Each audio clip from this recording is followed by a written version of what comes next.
Cyber হানায় বিপর্যস্ত দেশের গ্রামীণ ও সমবায় ব্যাংক তার আজ পড়েছে এ রাজ্যেও। সকাল থেকে দুর্গাপুর, চন্দ্রকোনা, গোবরডাঙ্গার গ্রামীণ ও সমবায় ব্যাংকের শাখাগুলিতে টাকা তোলা ও জমা দেবার কাজ স্তব্ধ হয়ে যায়। সব থেকে বেশি ব্যাহত হয় অনলাইনে টাকা লেনদেনের ইউপিআই পরিষেবা। দেশের প্রায় 200টি গ্রামীণ ও সমবায় ব্যাংকের শাখার কাজ কার্যত স্তব্ধ হয়ে যায়। এনপিসিআই এর পক্ষ থেকে জানানো হয়েছে, সমবায় এবং গ্রামীণ শাখাগুলোকে প্রযুক্তি সরবরাহকারী সংস্থা সিএস টেকনোলজিস লিমিটেড র্যানসমওয়্যার আক্রমণের মুখে পড়েছে, যার ফলে ওই সংস্থার পরিষেবা বন্ধ করে দেওয়া হয়েছে। এর জেরে মাসের প্রথম দিনেই দুর্ভোগের শিকার হলেন গ্রাহকরা। এনপিসিআই এর একটা কিছু প্রবলেম হয়েছে, কিছু সাইবার হানা দেখছিলাম ব্যাপার আর কি।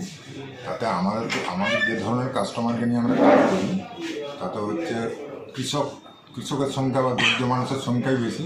তারা কিন্তু এটা বেশি অনলাইন ব্যবহার করেন না।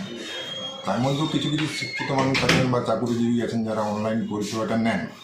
এই মুহূর্তে ইনওয়ার্ডটা ঠিক আছে সব, কিন্তু এই 2-3 দিন যেটা হয়েছে, আমাদের অ্যাকাউন্ট থেকে অন্য ব্যাংকের অ্যাকাউন্টে নেট আর্টিফিশিয়াল মাধ্যমে কাজটা হচ্ছে।